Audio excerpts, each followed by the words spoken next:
Hey guys, and welcome to the very first episode of the Bolters and Heretics podcast. I'm your host, Dan, and with me today I got my partner in crime, Mr. Justin Gray. Howdy, folks. So, first of all, just like to say a big thank you to everybody that took their time of their busy schedule to come check us out to see who we are and what we are all about. So, first and foremost, we are a Warhammer-based podcast. We'll be bringing you all sorts of news from the 40k world and the Age of Sigmar. We are based out of the Moncton area here in New Brunswick, and the goal of this podcast, honestly, is to kind of bring the community together. We're going to be reaching out to all over New Brunswick, Nova Scotia, PEI, and hopefully bring the community a lot closer, hopefully start seeing a lot more communication, just in general with leagues and tournaments, and it'd be a lot of fun just to see a lot of areas come together and just, have a real good time. So first of all, things that we'll jump into is the stuff that we are going to be currently working on at the moment. So stuff that we'll be discussing with you guys will be new releases, leagues and tournaments once Papa Nurgle's Embrace, kind of buggers off for a little bit. And hopefully down the road, once those tournaments and leagues are up, we'll have some interviews from the people running them and hopefully some of the winners from the actual areas. Starting off with leagues and tournaments, if you're in the New Brunswick, PEI, and Nova Scotia areas and are looking to host or have an event pop up, please give us a shout out at our email at boltersandheretics@hotmail.com, or come and check us out on Facebook at boltersandhereticsgaming and send us a message there. And stuff currently being worked on for the future episodes. We're going to be looking at working on some battle reports. We got a couple of ideas in mind right now, just kind of trying to tweak a couple of things and try to make the best possible content for you guys when that's out. Down the road, hopefully we'll be getting in contact with a few people and hopefully bringing you guys some painting tutorials. For a lot of people that, are just jumping in the hobby, or you might have been painting for years and you just, that one technique that you've never really mastered, well, hopefully we'll have some people on board to give you guys a little bit of help with that. And down the road on YouTube or even on Facebook, we might be doing a little bit of some sit-in chats where you guys come hang out with us while we paint and, hey, paint alongside with us. And we can discuss some new releases, we can discuss some book lore, and, hey, anything at all Warhammer related. And down the road, once new releases actually hit the shelves and we get our hands on it, we'd be more than happy to do some sit-down reviews where myself, Justin, and we might even bring in some special guests, and we'll give our insight on how we think all these new releases will impact the meta. Do you think it's a good thing, a bad thing? Well, we'll find out in our reviews. Also, make sure you guys stick around to the very end because we will have a little bit of a giveaway for you guys, and we'll give you the information on how to jump on that. Now I'm just going to take a quick sec and shout out some of the sponsors of the channel. So just a huge thank you to our sponsors. First up, we got the guys down at the Comic Hunter here in Moncton. For you guys, the listeners, they want to do something a little special. So if you jump onto their website, comichunter.net, they're giving you guys 10% off your Games Workshop's orders. For some reason, if you're on their site and there's something there that you don't see that you are looking to pick up, jump on over to their Facebook page, The Comic Hunter Moncton, and they'll be more than happy to get it ordered in for you guys and get you all hooked up. So when your basket's all nice and full with a lot of GW products and you're about to check out, all you guys need to do to get your 10% off is throw in the promo code BH Necrons July, and that's how you're going to get your discount on all of that. And up next, we got the guys down at the Level Up Wargaming, also here in Moncton. It's a local gaming club that where myself and a lot of the guys that are going to be working on this podcast go each week to get our fix of wargaming in. So you can jump over onto their Facebook page, Level Up Wargaming Moncton, New Brunswick, and once on there, you can see what nights people are playing which games, and if you're just looking to get a game on an off day, send a message and somebody will definitely be up for replying to get a game in. So again, huge thank you to those guys, and let's get right back to the episode. Alrighty guys, so you know what, for the rest of the episode, let's talk about the big talk of the town, 9th edition. 9th edition is coming around the corner pretty quick. Pre-orders will probably be going up very, very soon, I do believe. And you know what, let's just give kind of our 2 cents worth. What do we think is going to be game-changing? And what are going to be some of the things that us personally as players are going to enjoy most about this? So, you know what, starting off, let's just talk about the box set, Adomitus. Some crazy beautiful models in this. Myself, I'm not a Space Marine or Necrons player, but Justin here is a big Space Marines player, and you know what, just what do you honestly think about this new range of Space Marine? Well, obviously more Primaris, which everybody kind of seen coming. But do you think any of these actually stand out above any of the other Primaris models that we've seen in the last couple of sets? Really? Yeah, it seems like GW is slowly working on phasing out the old Space Marines with the new Primaris, and they're gorgeous models. Gameplays wise, I'd like to see the bikers, the Primaris Outriders. They look mean, and I sure would like to get my hands on a few more. I just want to get a whole set of those Mario Kart bikes. I'm just saying, Mario Kart, big fan. I'll take them. Yeah, the Outriders, they're remarkable on the charge to get 2 extra attacks with the upgraded Astartes chainsword. Get -1 AP, 1 damage. So the average bike rider is going to hit you with 4 attacks on the charge. The sergeant's going to have 5. I'm wondering if we're going to have options like Power Fist or something like that to put on the sergeant, like most sergeants, because that would be a deadly combo. Well, I'm not sure if you've seen on last Sunday whenever they released some of the new stuff, but there's actually the chaplain on bike. I'm just wondering how well is he going to work with these guys? Like you were mentioning upgrades, this and that. Well, you got a Primaris. Well, yeah, I guess if you consider a Primaris chaplain, or again, I'm not a Space Marine player. Don't kill the messenger. But with that being said, I'm just wondering if this is actually going to lead to like I don't know, like a champion on bike with them, and so on and so forth. Yeah, I'd like to see the characters come back because they legend a lot of the old Space Marine HQ choices on bikes. Yeah, Legends kind of butchered off a lot of things. Because myself, I'm a Dark Eldar player, and you know what? We don't have a huge line to begin with. Well, let me rephrase that. We have a quite large player range, but when you start breaking down to Cabal, Witch Cults, and Homunculus, it gives you only so much resources per faction. Myself, I didn't really play Dark Eldar many editions ago. Like I think I jumped in probably, I think it was 7th edition.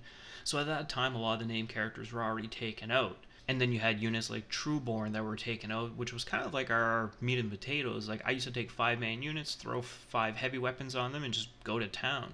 So yeah, so a lot of these legends did take away a lot of the impact characters, units from what's going on right now. Yeah, so I'd like to see them bring back more of the characters on the bikes. They also have been doing a wonderful job on the models. They're gorgeous. So for myself, I'm not a Space Marine player, but yeah, I can definitely appreciate some of these new models. I know the Storm Shield guys. What are they called? The Blade Guard veterans. Again, they look so intimidating. Like you see about 5 or 10 of these guys walking up the board with those stupid shields that I hate. Because, hey, you know what? If I heard correctly, their save is actually what, just a 4++ now with Storm Shields, where they used to be what, 3++? Yeah, the new Storm Shields, they give a 4-up, but they also give a +1 to the armor save characteristic, which is going to be interesting. Actually, in a sense, I don't know if that's worse, because like I said, so normally what the armor would be normally 3, so bring them to 2 with a 4+ invuln, throw them in cover, so even with a -1 rend, still a 2-up save. Yeah, man, those guys are gonna be nasty. Yeah, I don't think they're gonna take the large hits very well, like they used to with the 3-up, but with the 4-up, I think they're gonna be well balanced. Yeah, I'm actually just looking at their stats right now, and I'm just trying to see. It looks like they're going to be run as 3-man units. I'm actually kind of wondering what kind of maximum they're going to be able to. I'm guessing no more than 9, which, hey, that's still scary enough coming down the road.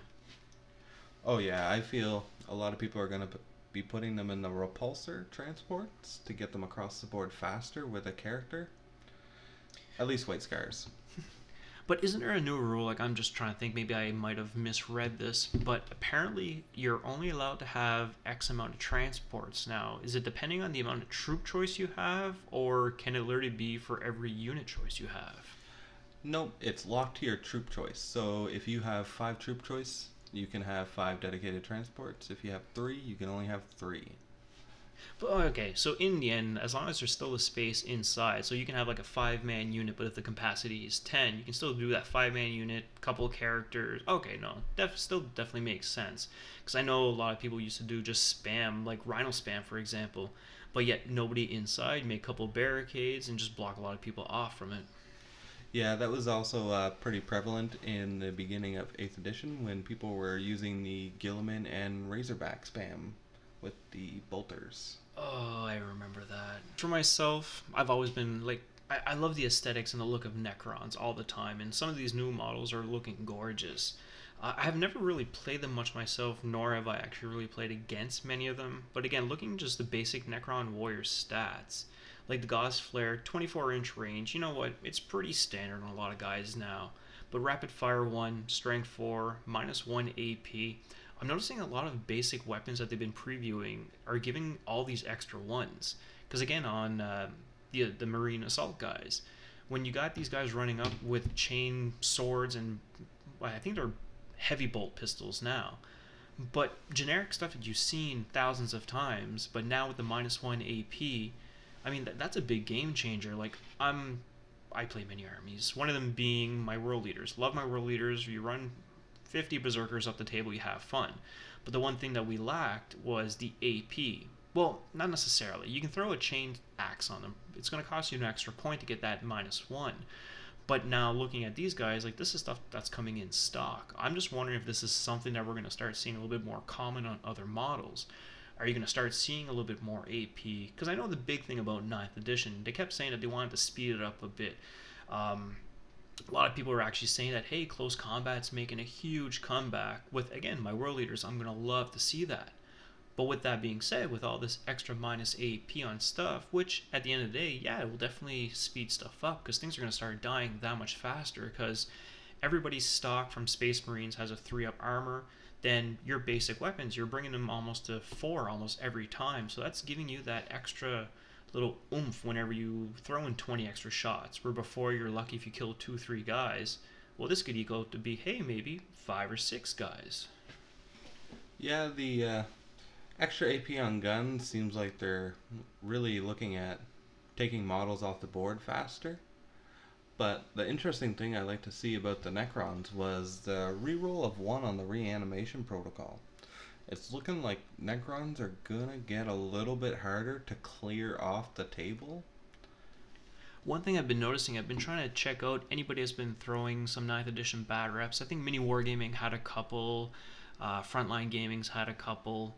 And one thing I kind of noticed that the people that have been playing Necrons, and it's kind of a smart thing, is at the end of the battle round, you're getting that chance to kind of bring them back. So a lot of people's been saving their CP for the whole don't take morale checks because you think about it, you lose that last guy, you lose your chance to bring your guys back. You spend that 1 CP, I do believe it is, then you have a chance to bring many more guys back. I can't remember if this was an ability like just strictly every unit in Necrons have, or I think there's that, what's that tall looking Necron thing? Again, I'm butchering any of these names, but Catan? not the Satan. It actually looked like a 4-legged giant towering thing. But I think he gave a special ability, and I think he's the one that actually lets them come back on a 5+. He's like the ultimate reanimator for Necrons. Okay, I did not know that. I haven't really looked at Necrons myself. I've never really played them. I've only played versus them a few times, as our local gaming club doesn't have a lot of representation of Necrons in it right now. And that's about to change, folks. Yeah, everybody seems to be jumping on the Necron bandwagon right now, which is kind of nice. Another big thing that I've been noticing with 9th edition that a lot of people have been talking about is the structured amount of CPs that people are going to be getting now depending on the size games. Like, for example, on Combat Patrol, 500-point games, both players get 3 CP. Incursion, 1,000 points, 6 CP. Strike Force, 2,000 points, 12 CP. And also with Onslaught, which is also 2,000 points at 18 CP. So obviously there's going to be a lot of these armies that are, I guess, they never had a whole lot of CP because they can never make the double battalions and this and that to really give you that 10 plus CPs. Like Custodes, for example. A lot of times when if I play a Custodes player, if they have 6 CP, like that's great for them. But now imagine a 2,000 point game against Custodes with 12 CP. Like that's going to start getting ridiculous. Some of the combos these guys are going to be able to start breaking out. Yeah, in other words too, the high CP armies like Genestealer cults are going to be taking a hit on this, where they were having up to like 29 or 30 CP, and they could just wield it like nothing. So they might make them double think of what CPs to use and what not. Plus, the new CPs you have to use to fall back Overwatch and all that good common stuff that you could do in 8th edition now costs 1 CP. That's going to be a game changer. I suppose it's stuff that you always took for granted. Be like, well, I'm just gonna fall back with this guy. I'm gonna fall back with this guy, or like that used to be a huge thing. Again, as a World Eaters player, like I need to get my charges off. But against like an AdMech player or a Tau player, like I never make it to you because I just get shot off the board before I get to you. But now a lot of these armies, they're going to have to really pick and choose, like, hey, who do I want to Overwatch with? Because I can do it once in the phase. I have to spend the CP for it. But again, we've already seen there was a Tau preview where they, again, you have to be honest, like, they strive on their shooting, take Overwatch away from them. That was a big hurt right there. So obviously I can understand. You let them keep it, this and that. But then it's also making me think that there's also going to be other armies that are going to be able to get away with not spending the CP on stuff like that. So yeah, so spending the CP on just everyday basic stuff in this game is really going to make you think on how do you do it? Like, who am I going to Overwatch with? Who, like, if I follow back, but crap, if I can't fall back with this guy, like, I'm kind of screwed. It's going to make some pre-thought in the game happen a lot more, which is kind of good. Another thing I noticed, and kind of interesting to see, is the units that could produce CP in the game. In 8th edition, they were limited to the amount of CP they could regenerate. I wonder if they're going to bring that back or allow them to keep regenerating it, because there's nothing in the rulebook that I can see right now about it. Yeah, I guess you're right because I know at the beginning of every phase, like I'm a big AOS player myself. So in every hero phase, you always generated that one command point. Well, it seems that that's the kind of way they went with this with the new ninth edition is at the beginning of each turn, you gain one command point back. So like you were saying, so yeah, so like these generals that are able to, what is it, like I spend something on a CP, you have a chance to get it back. Yeah, I'm wondering if they are going to start limiting, which, you know what, I can't see them really taking that away to give them even more back because again it would almost take away for the fact that they're trying to equalize the amount of CP each army gets. So again, if you start throwing all these extra characters to get CP, then it's gonna kind of get out of hand again. Yeah, that is true. But I haven't seen it in the game, and I want to see what they're going to take from it, because CP is very important in this edition, it seems, even more than 8th edition. And the big thing that you have to take in consideration too, how people are going to start building their armies, is everybody obviously is going to be either using battalion or brigade. But now the fact that if you want to take a separate detachment, you're also now paying CPs for that. So say at the end of the day, you get the battalion, you throw your warlord in, you get that CP refunded. Great. But then, like I said, now if you want to make another battalion, I can't remember off the top of my head how many actual CPs it costs for another battalion. I think it's about 3 CP or something. But if they make it a way that the characters you put in that battalion, and then you can get your CPs back through means of abilities and stuff throughout the game, then it's another way to look at the whole, alright, well I spent 3 extra CP for this, but how am I going to get these CP back and make it benefit me in the long run, really? Yeah, I can see that happening. I think CP manipulation in this is going to be key on how you handle your CP and where you spend it. Because the edition is pretty close combat oriented, it seems. Smaller board tables, you're going to see a lot of armies getting up into each other's faces a lot. And then some of the crazy stratagems that were out there, like... I know, for example, World Eaters, I've been waiting forever. We can actually spend the extra CP. You advance that 9 inches, I do believe it is. So yeah, with the smaller board sizes, like I'm that much closer to your face, where in 8th edition I'm like, oh yeah, I'm that much closer. But no, I'm that much closer to you now. Yeah, the table size is actually quite deceiving. I played a 8th edition game with a new table size, and it's like the guns that you were normally used to being just outside of range get you now. So placement's going to be pretty key, and I'm enjoying the new rules for now. When you place a model, it's 1-for-1 now. Not you deploy your whole army and then your opponent deploys the whole army, and attacker defender. Yeah, I guess that's kind of stuff that's been changing over time. Because, like, again, I'm a big AOS player more than I've been with 40k, and that's how it's been running there. Whenever you're dropping down your units, you're going back and forth, back and forth. But in AOS, whenever you're playing, you're dropping your guys down. If you have a battalion where it could be one leader guy, a bunch of troops, this and that, well, when you're placing it, you actually drop that whole entire battalion. You don't actually drop. Well, yeah, you're like it's counted as one drop. So in a game where it's like whoever finishes first gets to decide who actually goes first. Like, hey, that's a big thing. Like I've played against a guy where he just made 2 drops and he was done, and I'm still sitting here with like, oh, I got 11 more drops to go. So I'm kind of wondering if ninth edition will ever kind of introduce that. If like instead of doing 1-for-1, are they going to be like, all right, well, if you have a patrol, drop your patrol. You got your battalion, drop your battalion. Because again, we know this is they're taking a lot from AOS. Very subtle stuff, but the more I've been seeing the new releases and of the rules, it's like, oh man, like that's something that I remember. Like that's a little AOS thing right there, and it works. It definitely works, but it's just something. Are they going to change this again after they realize like, maybe this is not working so much? Well, it quite possibly could happen. In 8th edition, there was quite a bit of back and forth going on between like the fly rule and then the changes to fly rule and how they bounced back and forth several times. 8th edition to me was considered the full-on demo mode.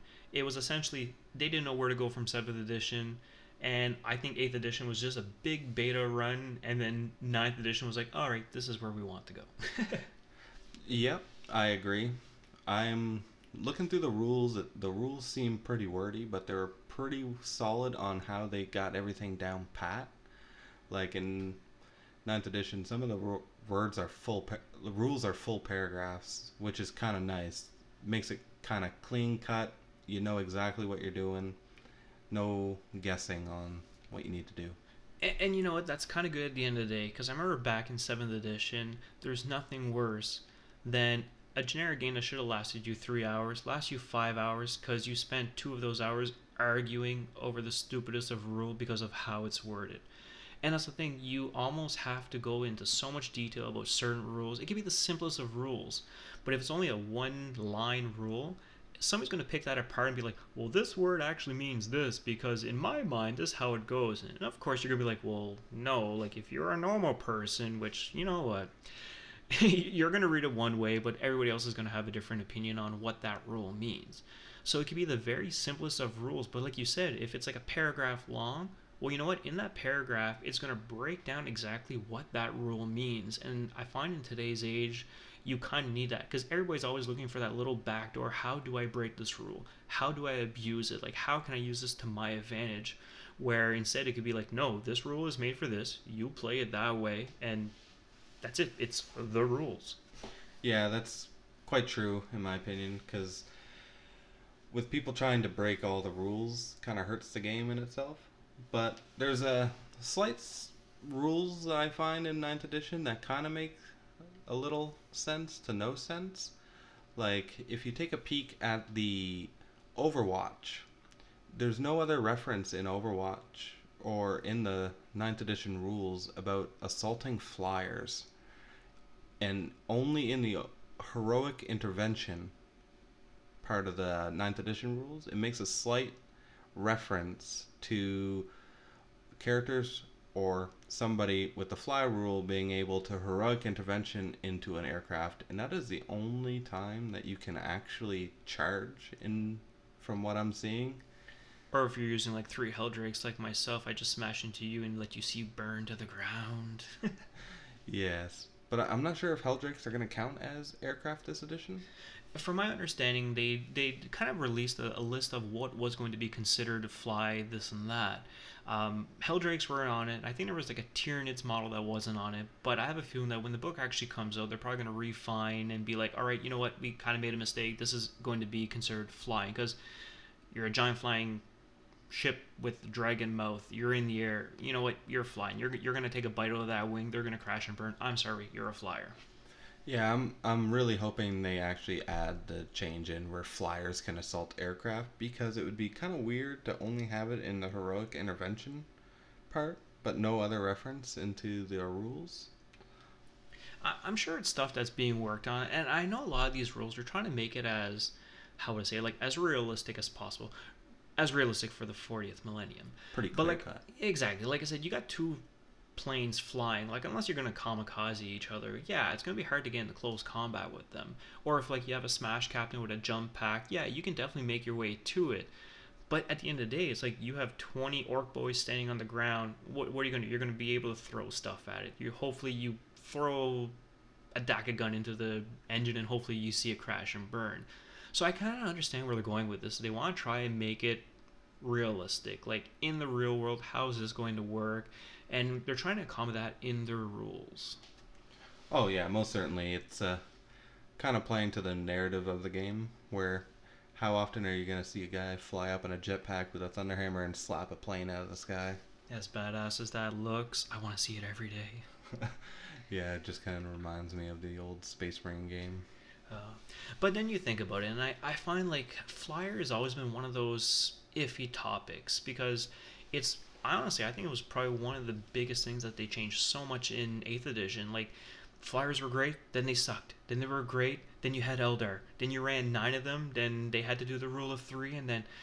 But at the end of the day, again, going back to the whole having to spend CP on battalions, this and that, I'm thinking the era of multiple spam flyers, it's not going to be there as much as it used to be because in a basic battalion, you're restricted to what? 2 fly options. But then you go spend however amount of CP for an air wing detachment. You get 2 more or 3 more. I can't remember off the top of my head. And then if you want to go run another 2 or 3, well, you're coughing up even more CP. So at the end of the day, when you start sinking that much CP into bringing all these flyers, is it going to be worth it? Or are we finally going to see a game where, you know what, you bring your 2 flyers, have fun with it, that's it. No more of this like 9 flyer crap. Yeah, the flyer spam was pretty bad at one point for the Eldar. But I'd like to see 1 or 2 flyers in game because they were kind of neat. I know Iron Hands, they had a pretty nasty flyer list too for a little bit before the nerf hit them. But you don't see a lot of flyers that much. The only ones that were really abusing the flyer spam was Craftworld Eldar.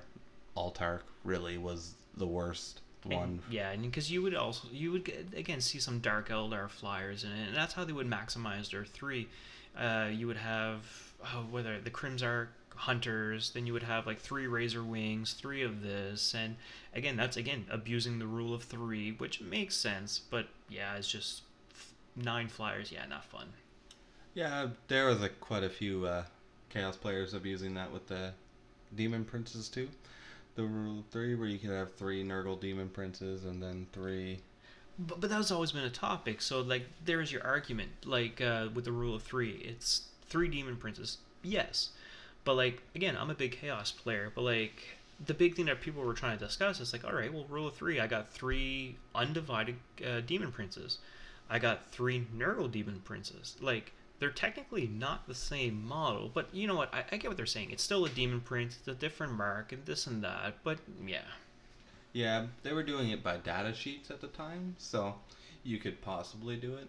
It wasn't recommended because I don't see the point of running 9 Demon Princes.